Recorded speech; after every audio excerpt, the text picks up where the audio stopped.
Hi everyone, welcome to the channel. I am Saman Sahani and आज मैं बात करने वाली हूँ सभी क्लास 12 के स्टूडेंट से एंड उन क्लास 12 के स्टूडेंट से जिन्हें अपनी मार्कशीट के ऊपर 100 आउट ऑफ 100 चाहिए हर सब्जेक्ट में। और जब मैं हर सब्जेक्ट की बात कर रही हूँ तो भाई आप इंग्लिश को मत भूला करो। इंग्लिश सभी के पास है, हम सारी स्ट्रीम्स यहाँ आके मेरे चैनल पे इंग्लिश पे यूनाइट होते हैं। तो आई वॉन्ट कि भाई इंग्लिश में भी तो 100 में से 100 लाने ही है ना गाइस। तो कई बार हम लोगों को टाइम नहीं मिल पाता इंग्लिश पढ़ने का, आई अंडरस्टैंड इट, पता है मेरे को। बाकी सब्जेक्ट्स इतना टाइम कंज्यूम करते हैं हमारा एंड ऑफ कोर्स हमें उन्हें पढ़ना है पूरे बहुत बढ़िया तरीके से। तो हम इंग्लिश को सोच लेते हैं कि हाँ बाद में पढ़ लेंगे, ठीक है, कोई बात नहीं। आप जिस भी समय इंग्लिश पढ़ना चाहो, मैं आज आपको बताने वाली हूँ इंग्लिश पढ़ना कैसे। जिस दिन भी इंग्लिश पढ़नी शुरू करोगे ऐसे ही पढ़ना, ठीक है जी। चलो, तो सबसे पहले I tell you how to study English, how to complete English के ऑल चैप्टर्स। और तीसरा सबसे बड़ा क्वेश्चन कि दीदी हम चैप्टर पढ़ लेते हैं, रीड भी कर लिया बुक से, उसके बावजूद अगर हम क्वेश्चन पेपर देखते हैं इंग्लिश का और कोई क्वेश्चन आ रहा होता है तो हमें लगता है यार हम इसे आंसर खुद से बना के नहीं लिख पाएंगे, हमारी लैंग्वेज सही नहीं आएगी, हम टेंसेस गलत यूज करेंगे, वोकैबुलरी गलत होगी, आंसर फॉर्मेशन का कॉन्फिडेंस नहीं आता है। तो वो भी बता दूंगी वो कैसे आने वाला है। So let's begin this video, ठीक है। तो सबसे पहले भाई इंग्लिश का सिलेबस तो जान लो, ठीक है। कई बच्चे तो ऐसे होंगे अनजान जिनको पता ही नहीं होगा कि इंग्लिश का सिलेबस क्या है। 19 चैप्टर भैया यहाँ से भी पढ़ने हैं हमारे को, तो भाई अपनी जो है ना सिलेबस लिस्ट में इन्हें भी ऐड ऑन कर लो। 100 में से 100 लाने हैं, 4 चांद लगाने हैं मार्कशीट के ऊपर। पता है सर्टिफिकेट मिलता है 100 में से 100 लाने पे, ठीक है। तो अगर चाहिए वो सर्टिफिकेट तो भाई इंग्लिश बहुत अच्छे से पढ़नी होगी, ठीक है, ध्यान इस पे भी देना होगा। चलिए जी, कौन कौन से चैप्टर हैं हमारे, ये मैंने सारे के सारे लिख दिए हैं। Last lesson, lost friend, deep water, write up, indigo, poet, pancake, interview, going places, third level, tiger king, journey to the end of the earth, enemy, on the face of it, memories of childhood. Done, पढ़ लिए सारे chapter. My mother 66, keeping quiet, think of beauty, road side stand, on Jennifer tiger. ये हो गई हमारी poem. 2 किताबें हैं हमारी, 2 बुक्स हैं हमारी प्यारी प्यारी, फ्लेमिंगो एंड विस्तास। ये फ्लेमिंगो विस्तास के चैप्टर है और ये पोयम है। पोयम किस में है हमारी, पोयम सारी हमारी फ्लेमिंगो बुक में है। ये जितनी ही चैप्टर्स का पोम का मैंने नाम लिया है, ये रही आपके सामने प्लेलिस्ट, ठीक है। अब ये जो प्लेलिस्ट है इससे वही बच्चे पढ़े, तुम तभी पढ़ना है इस प्लेलिस्ट से जब तुम्हें पढ़ के 100 में से 100 नंबर लाने होंगे। जब तुम चाहते हो कि यार आज मैंने वीडियो देख ली, ये चैप्टर पढ़ लिया है और मुझे दोबारा कभी इस चैप्टर को पढ़ने की जरूरत ना पड़े, ठीक है। ऐसा ना हो कभी रिवीजन के लिए वीडियो देख ली तो अलग बात है, ये हो मेरे को एक ही बारी में सब समझ में आ जाए, एनसीईआरटी उठाऊं तो सब समझ में आ रहा हो, तब आप इस वीडियो से पढ़ना। अगर तुम्हें कॉमेडी करनी है, तुम्हें मस्ती करनी है, तुम्हें ये चाहिए कि हाँ भाई कोई आके मेरे को तो पूरा का पूरा चैप्टर हंसते गाते हुए खेल के बता दे, तो वो तो मेरी वीडियो से फिर मत पढ़ना, क्योंकि मैं पढ़ाती हूँ तरीके से, ठीक है। हाँ मैंने भी एनिमेशन सीरीज बनाई है, वो भी सिर्फ आप लोगों की रिक्वेस्ट पे बनाई थी, दैट दीदी we want an animation series. वैसे मैं सीधा टेक्स्ट डॉक्यूमेंट जो होता है उससे पढ़ाना ज्यादा पसंद करती हूँ, क्योंकि गाइस हम लोग अब 12th क्लास के बच्चे हैं, हम कोई छोटे बच्चे नहीं रहे हैं, 7वीं 8वीं के, 6ठी के भी। इनफैक्ट उनको भी मैं तो यही कहूंगी दैट अब हम बड़े बच्चे हो गए हैं, ठीक है। उन्हें देखने दो कोको मेलन, उन्हें देखने दो वो चूचू टीवी, उस पे वो देखते हैं छोटे छोटे प्यारे प्यारे बच्चे, उनके लिए वो चीजें बनी होती है जिससे कि उनकी अटेंशन ग्रास्प कर पाए। तुम्हारे में अटेंशन स्पैन है बहुत ज्यादा, तुम्हें क्या करना है, इस साल का तुमने पेपर का पैटर्न देखा था, ये बात मैं हाईलाइट कर रही हूँ। मैंने भी एनिमेशन सीरीज बनाई है बट उसमें मैं पूरा का पूरा डॉक्यूमेंट टेक्स्ट जो है वो पूरा का पूरा चैप्टर पढ़ के बताती हूँ। न्यू जो सीरीज इस साल की बनाई है उसमें पूरा पूरा लिखा हुआ है, ये देख लो फोटो आप, पूरा लिखा हुआ है यहाँ पे पूरा का पूरा, ठीक है। और मैं ये पढ़ाती हूँ और मैं आपको कहती हूँ साथ साथ रीड करते रहो, कुछ कुछ लिखते रहो, क्योंकि मैंने देखा पिछले साल का, नेक्स्ट स्लाइड पे आते हैं और मैं आपको बता दूं, ये अगर आपको नहीं पता हो, पिछले साल का जो पेपर आया आपका, आपके सीनियर स्टूडेंट्स का, पूछ लेना किसी से, बहुत डिफिकल्टी लेवल हाई था पेपर का, ठीक है। उनको तो मैंने जब वो एग्जाम देकर आए थे बच्चे, उन्होंने कोप अप तो कर लिया था, कोप अप करा था, बट बहुत सारे स्टूडेंट्स को लॉन्ग आंसर में ना बहुत डर लगा था लॉन्ग आंसर करते हुए, और जो शॉर्ट आंसर्स थे वो भी ट्रिकी आए थे, और एमसीक्यू तो पूछो मत तुम। तो पिछले साल का पेपर बहुत ट्रिकी आया था, और सब बच्चों ने पढ़ा कैसे था पिछले साल, सब बच्चे बहुत मस्ती में चैप्टरों को पढ़ते हुए गए थे। अरे चैप्टर की वीडियो देख ली, ये प्ले सा चल रहा था, इसको देख लिया, ये टीवी पे कार्टून चल रहा था, इसको पढ़ लिया तुमने, 25-30 इंपॉर्टेंट क्वेश्चन कर लिया, सब ऐसे पेपर देने गए थे, ठीक है। एंड बहुत सारे बच्चों को फिर जब ये कॉन्वर्सेशन वाले क्वेश्चन है, आर्टिकल बेस्ड क्वेश्चन है, उनको दिक्कत हुई। किनको दिक्कत हुई, जिन्होंने मेरी इंपॉर्टेंट क्वेश्चन सीरीज को फॉलो नहीं करा तो उन्हें प्रॉब्लम हुई। मैंने तो पिछले साल भी इंपॉर्टेंट क्वेश्चन कराए थे, केस बेस्ड लेवल के, कॉम्पिटेंसी लेवल के इंपॉर्टेंट क्वेश्चन मैंने पिछले साल भी कराए थे, और पिछले साल वाली गलती मैं इस साल नहीं करूंगी, ठीक है। मैंने पिछले साल एंड में कराया था, अब की बार तुम्हें स्टार्टिंग में ही करवा दूंगी। तो आपको पता है, पेपर खोल के देखना पिछले साल का सैंपल पेपर, कॉन्वर्सेशन वाले क्वेश्चन आए हैं कि 2 चैप्टर के जो कैरेक्टर्स है ना, जैसे सोफी हो गया और मुकेश हो गया, उनकी आपस में बातचीत करो, उनके आपस में वो 2 लोग बात कर रहे हैं, कैसे बना के लिख दोगे तुम बातचीत, जब तक तुम चैप्टर के टेक्स्ट जो होता है हमारे चैप्टर का, जो हमारी एनसीईआरटी की लाइनें लिखी हुई है, तुम्हें वही ना पता हो, लाइनें ही तो लिखोगे उसके अंदर, और यहाँ तुम वीडियो में टीवी चल रहा है, पिक्चर चल रही है कोई। तो इस साल हमें थोड़ा अपना तरीका बदलना होगा पढ़ने का, ठीक है। Even I will also do this, जब मैं अपनी जो मैंने सीरीज बनाई है, जैसे देख सकते हो आप, मैंने टेक्सचुअल डॉक्यूमेंट वाली बनाई है, आगे भी जब भी मैं आपको पढ़ाऊंगी मैं टेक्सचुअल डॉक्यूमेंट से पढ़ाऊंगी। अब मैं कॉमेडी वे में आप लोगों को नहीं पढ़ाने वाली। ठीक है, क्योंकि पेपर का पैटर्न अब बदल चुका है, कॉम्पिटेंसी लेवल का पेपर बनेगा, तो पढ़ाई भी कॉम्पिटेंसी लेवल की करनी होगी, नॉट बच्चों वाली पढ़ाई। ठीक है जी, तो अब आप समझ चुके होंगे मैं क्या बात कहना चाह रही हूँ। किस टाइप के क्वेश्चन आएंगे, थीम पे क्वेश्चन आएंगे। तो थीम कैसे पता होगी, वो फोटो कार्टूनिस्ट फोटोज देख के थीम लिख पाओगे आप? नहीं ना। तुम्हें थीम जानने के लिए यहाँ पे स्लाइड हो जिसमें पूरी थीम गिवन हो, पढ़ोगे थीम को, समझोगे थीम को, अंडरस्टैंड करोगे, लिखोगे। क्वेश्चन आंसर्स तो चलो क्वेश्चन आंसर लर्न कर लोगे तुम, कोई गाइड खरीद लोगे उसमें से देख लोगे, बट जो एनसीईआरटी की लाइनें हैं ना, डिटेल्ड एक्सप्लेनेशन चाहिए तुम्हें एनसीईआरटी का। मेरा तो मैंने मैं पूरी एक एनसीईआरटी, एक बार यहाँ पे एनसीईआरटी पकड़ के खड़ी हूँ तो मैं एक एक लाइन रीड कराऊंगी आपकी बारी बिफोर योर एग्जाम, जिससे कि एग्जाम में कितना ही खतरनाक क्वेश्चन आ जाए आपकी बारी। कॉन्वर्जेशन आर्टिकल है, प्री बोर्ड्स में देख लोगे अभी तुम्हें नहीं पता होगा तो प्री बोर्ड आएगा, तो प्री बोर्ड के पेपर में ऐसे क्वेश्चन दिख जाएंगे। हाफ ईयरली में देखे होंगे तुमने, दीदी खतरनाक क्वेश्चन आए थे, मैंने खुद डीएम्स में देखा था, तो उसकी तैयारी मैं आपको करवा दूंगी। ओके, तो अब तैयारी करने के लिए करना क्या है, तो सबसे पहले मैं बताती हूँ चैप्टर को पढ़ने का तरीका। तो चैप्टर को पढ़ने का तरीका मैंने यहाँ लिख दिया है। अब मैंने जितनी लैंग्वेज में आपको समझाया, आपको समझ में आता हो तो समझ जाओ कि आप लोगों को एक ऐसे तरीके से चैप्टर को पढ़ना है जिसमें एनसीईआरटी की लाइनों को एक्सप्लेन करा गया, और ये नहीं हो कि 10 लाइनें पढ़ाई हूँ, सारी की सारी लाइनें, एक एक पॉइंट। मैंने काफी वीडियोस देखी, उनमें कुछ पॉइंट्स मिसिंग है। ठीक है, मैं कभी किसी वीडियो में कोई पॉइंट मिस नहीं करती हूँ, क्योंकि उसी पॉइंट पे क्वेश्चन आ जाएगा एग्जाम के अंदर। तो एक एक पॉइंट जिसने बताना, चाहे वीडियो की लेंथ लंबी हो जाए कोई बात नहीं, चाहे आधे घंटे की वीडियो देख लेना, 25 मिनट से लेके 40 मिनट की वीडियो देख लेना, कोई बात नहीं, बट वो दोबारा नहीं देखनी पड़ेगी फिर आपको, जिसने अच्छे से एनसीईआरटी एक्सप्लेन कर रखी हो। और ये रही तुम्हारे पास, तो ये पूरी की पूरी प्लेलिस्ट है, सारे चैप्टर्स आप यहाँ से जाके कवर अपने कर सकते हो। ठीक है, अब क्या करना है आपको, अगर चैप्टर पढ़ना है तो ऐसे आप लोग ना अपने पास एक पेपर पे कॉलम्स बना लो। ठीक है, ये ऐसे जैसे मैंने डब्बे बनाए हैं इस तरीके से, ये 4 बातें लिख के ऐसे कॉलम बना लो, और जैसे जैसे इसमें टिक लगाते रहोगे आपका इंग्लिश के चैप्टर्स प्रिपेयर होते रहेंगे। ठीक है, first thing that you have to do is to watch a video. Visual documents वाली वीडियोस लगा दी हैं जिसमें मैं डायरेक्टली एनसीईआरटी की लाइनें लिखी हुई है, या मैंने खुद के अच्छे से नोट्स बना रखे हैं, एक एक लाइन के वो लिखे हुए हैं, इन वीडियो से आपको पढ़ना है। ठीक है, चलो, तो ये आपको सबसे पहले क्या करना है, you have to watch the video देखनी है आपको चैप्टर की वीडियो जब आप देख लोगे उसके बाद में आपको क्या करना है, after that you have to read from NCERT. पता है पहले मैं कहती थी मेरी वीडियो देखने के बाद एनसीईआरटी की भी जरूरत नहीं पड़ेगी। हाँ, कोई जरूरत तो नहीं होती मेरी वीडियो देखने के बाद एनसीईआरटी की, क्योंकि मैं पूरी एनसीईआरटी पढ़ा देती हूँ बिना एक लाइन लीव करे। बट अब क्योंकि तुम्हें एनसीईआरटी की लाइनों पर डायरी एंट्री लिखने को आ रही है, आर्टिकल लिखने को आ रहे हैं, तो एनसीईआरटी खुद से रीड करनी पड़ेगी। तो फर्स्ट स्टेप क्या है, आपने सोचा आपको 2 दिन की छुट्टी मिली है, और आपने सोचा यार इस 2 दिन के अंदर मैं इंग्लिश के 19 चैप्टर है ना, तो 10 चैप्टर तो निपटा दूंगा, 8 चैप्टर तो निपटा दूंगा। तो इस तरीके से पढ़ना। First of all you will watch the video, और मैं एक नई प्लेलिस्ट बना रही हूँ आप लोगों के लिए, जिसमें मैंने क्या कहा है, मैं टेक्सचुअल डॉक्यूमेंट वाले अपना वीडियोस लगा रही हूँ, जहां पे मैंने कॉमेडी में नहीं, कार्टून्स के थ्रू नहीं, प्रॉपर एक किताब की तरह आपको पढ़ाया है, बुक की तरह आपको पढ़ाया है, क्योंकि पेपर पैटर्न अब हाई हो गया है। ठीक है, तो वीडियो देखनी है सबसे पहले आपको, वीडियो देख लोगे आपको चैप्टर समझ में आ जाएगा। ओके जी, आ गया समझ में चैप्टर, डन। और अगर आपने पहले से चैप्टर पढ़ रखा है, हजारों बारी समझ में आ रखा है, तो मत भी देखना वीडियो, कोई बात नहीं। आफ्टर दैट नेक्स्ट क्या करना है आपको, एनसीईआरटी को रीड करना है। फ्लेमिंगो का चैप्टर है तो फ्लेमिंगो लेकर बैठना, विस्तास का है तो विस्तास लेकर बैठना। ठीक है, एंड खुद से चैप्टर को अब आपको रीड करना है। इस बारी जब आप चैप्टर पढ़ोगे, आफ्टर वॉचिंग द वीडियो, आपको सब समझ में आ रहा होगा चैप्टर के अंदर, एंड जो है इस पर टिक लगा देना, हाँ मैं चैप्टर पढ़ूँ। अब जब आप चैप्टर पढ़े होगे तो आपको कुछ वर्ड मीनिंग ऐसे लगेंगे कि यार ये समझ में नहीं आ रहा है। जैसे लास्ट लेसन में अगर आप बात करो, रेचेस वर्ड यूज हुआ है, वर्ड मीनिंग्स आते रहते हैं, डिफिकल्ट वर्ड जो होते हैं वो आपको अगर नहीं समझ में आते एनसीईआरटी में से, तो उनको गोल कर देना, बिल्कुल ऐसे सर्कल कर देना उन पे, और उनका आपको मीनिंग गूगल पे आप सर्च कर लेना। अदरवाइज मैं भी अपनी यूट्यूब चैनल की कम्युनिटी पर, अपनी इंस्टाग्राम आईडी पे हर चैप्टर के जितने भी इंपॉर्टेंट वर्ड मीनिंग्स है उनको अपलोड कर दूंगी।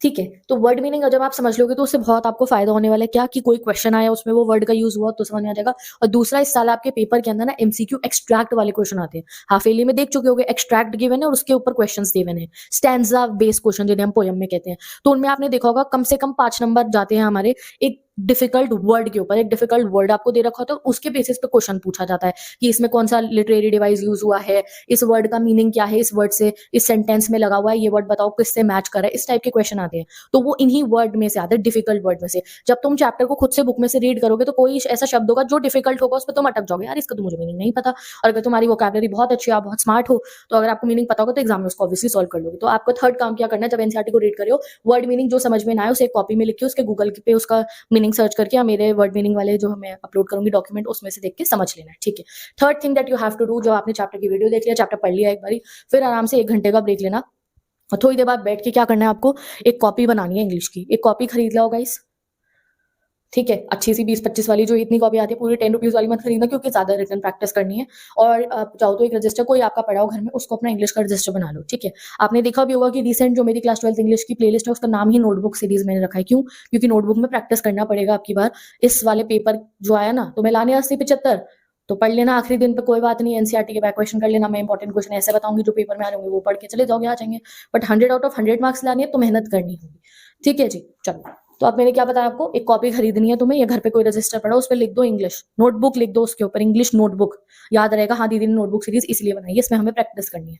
जब आपने चैप्टर खुद से रीड कर लिया एनसीईआरटी से, आफ्टर दैट बैठ जाना आराम से, जो तुम्हारा फेवरेट पेन है ना, जो मस्त चलता हो जो बिल्कुल, वो पेन लेकर आना, बैठना आराम से, और एक नया पेज निकालना, उस पे उस चैप्टर की हेडिंग लिखना। जैसे आपने सोचा आप हेडिंग लिख रहे हो चैप्टर की रैट ट्रैप की, या आप हेडिंग लिख रहे हो चैप्टर, आपने सोचा journey to the end of the earth, ठीक है, या डेयरी वाला chapter, on the face of it, जो भी चैप्टर आपका मन करे उसकी हेडिंग लिखी, और अब उसकी समरी लिखना। आप खुद से उस चैप्टर की जो समरी है ना, जैसे डीप वाटर की डगलस डी वाला जो चैप्टर है, वो जो पानी में डूब जाते हैं, वो उसकी समरी लिखना। क्या ऐसे लिखोगे, अपने आप सोचना दिमाग में। तुम्हें लिखने से पहले लग रहा हो यार मैं गलत लिख दूंगा, मैं टुच्ची लैंग्वेज यूज करूंगा, छोटे बच्चों वाली, कोई बात नहीं, टुच्ची भाषा में लिख देना, कोई दिक्कत नहीं है। बेकार लैंग्वेज लिख देना, कोई दिक्कत नहीं है। टेंस गलत कर देना, कोई दिक्कत नहीं है। घटिया लैंग्वेज लिख देना, कोई दिक्कत, लिखो तो सही। ये जो मन का डर है ना, आंसर फॉर्मेशन क्यों नहीं होता, क्योंकि मन में डर आता है, इस डर को बाहर निकालना है। एक समरी बना के लिखनी है, डीप वाटर लिखा और समरी लिखी। In deep water the chapter name deep water लिखा ऊपर, फिर this chapter is written by, this particular piece is written by William Douglas, ठीक है। फिर आप लिखोगे when William Douglas was just 11 और 12 year old, one day he decided that he want to learn swimming, ठीक है, and he wanted to learn swimming, ऐसे लिखो। अपने आप सोचो, ऐसे मैं अटके में क्यों बोल रही हूँ, मैं कोचिंग में अपने स्टूडेंट्स को ये प्रैक्टिस कराती हूँ, तो मैंने उन्हें कहती हूँ बोलो तुम, तो वो इस तरीके से बोलते हैं। One day he decided that he want to learn swimming, but and in his town there was a river named Yakima, but his mother always, अब यहाँ बच्चे कंफ्यूज हो जाते हैं, टेल बोलेंगे या टोल्ड बोलेंगे, टेंस पे कंफ्यूज होते हैं, कोई बात नहीं, आपको खुद से लिखना है।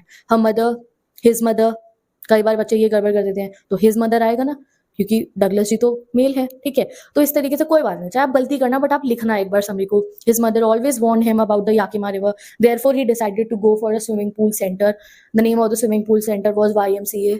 He enrolled himself in that swimming pool center to learn swimming. One day, then he went to learn swimming. He got pair of water wings and all those gears.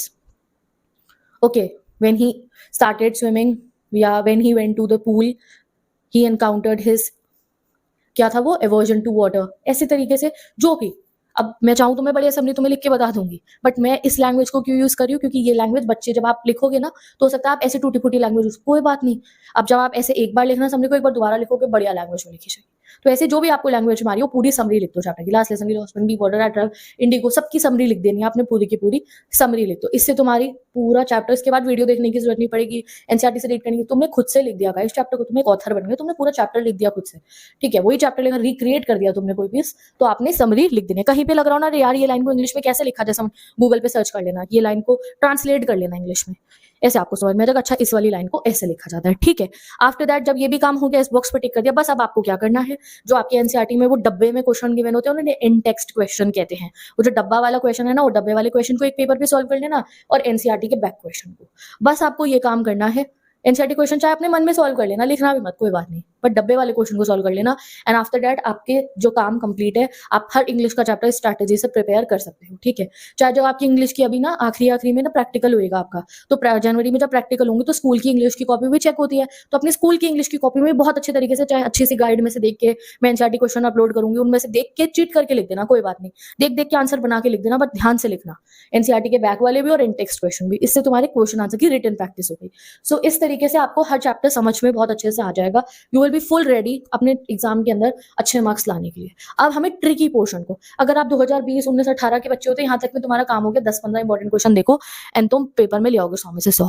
But अब हमारा day to day CBSE pattern difficult कर रहा है, ठीक है।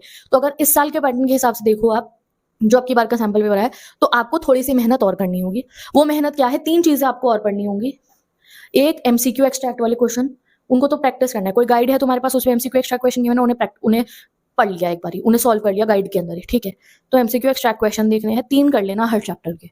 मैं एक video series भी बना दूंगी एमसीक्यू एक्सट्रैक्ट, उसमें 3 कर लेंगे, वरना मैं इंस्टाग्राम पे अपलोड कर दूंगी, ठीक है। 3 एमसीक्यू एक्सट्रैक्ट हर चैप्टर के, लास्ट लेसन के 3 एक्सट्रैक्ट सॉल्व करके देख लिए, डीप वाटर के, लॉस्ट रंग के, journey to the end of the earth के, थर्ड लेवल के, सबके 3-3 एक्सट्रैक्ट वाले क्वेश्चन सॉल्व करके देख लिए, हर पोम के भी पता है ना। एक्सट्रैक्ट क्वेश्चन हाफिली के पेपर में देख लिए होंगे क्या होता है एक्सट्रैक्ट क्वेश्चन।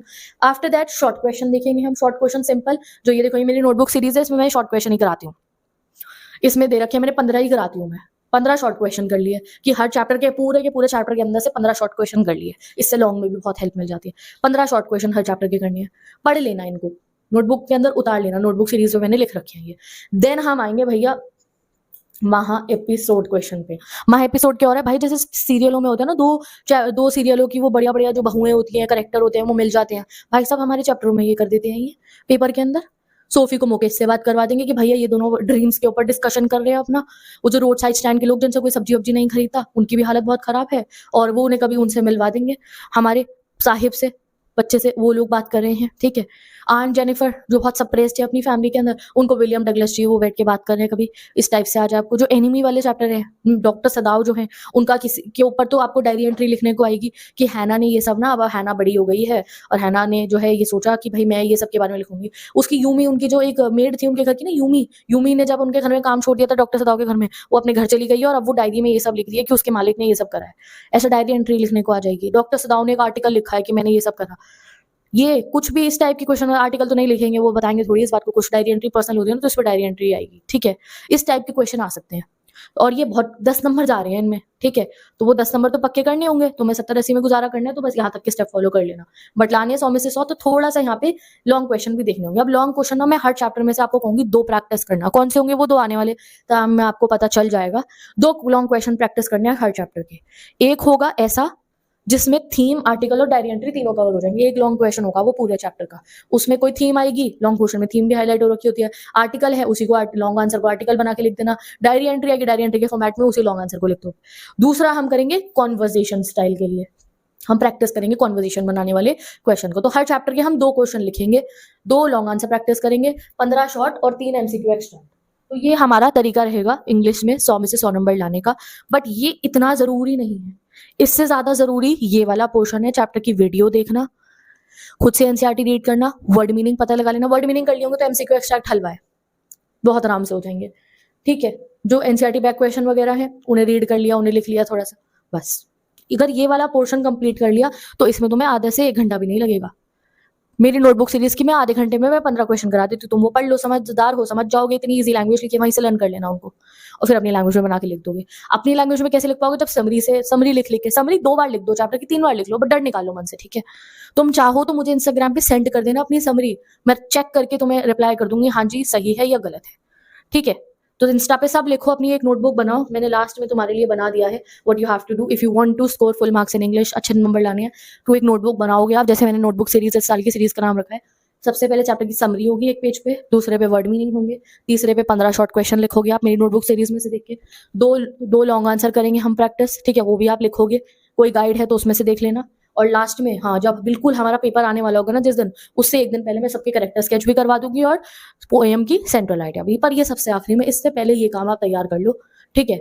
अब इतना कुछ आपको पढ़ना है तो मैं एक दिन आपको एक टाइम टेबल में बता दूंगी कि कैसे आप इंग्लिश का समय निकाल सकते हो अपनी पढ़ाई के लिए। If you want I will make this video, तो कमेंट सेक्शन में आप बता सकते हो कि कैसे आप इंग्लिश को जल्दी से कंप्लीट कर सकते हो। तरीका बता दिया इंग्लिश पढ़ने का, पूरे दिन में से टाइम कैसे निकालें इंग्लिश पढ़ने का, पूरे हफ्ते में से कौन सा दिन रखे जिस दिन इंग्लिश पढ़ेंगे, that I will tell you one day if you want. Otherwise अपने आप मैनेज कर लो इंग्लिश का टाइम और ऐसे पढ़ लेना, ओके जी। तो with this let's end this video, bye bye, best of luck. तो यहाँ पे ये देख रहे हो, now I have created this playlist, इसमें मैंने वो वाली वीडियोस लगाई है जिसमें मैंने क्या कहा है, क्या है आपको मेरे वो वाले चैप्टर का एक्सप्लेनेशन है जहाँ पे मैंने टेक्सचुअल डॉक्यूमेंट से पढ़ाया है, जहाँ एनसीईआरटी की लाइनें गिवन है, कॉमेडी कार्टून्स नहीं है, पढ़ना है और नंबर लाने हैं। कॉम्पिटेंसी लेवल की पढ़ाई, ये है कॉम्पिटेंसी लेवल की पढ़ाई। So if you want to score 100 out of 100 in English, go and watch the playlist, watch the videos, and I'll meet you in the next video. Bye bye.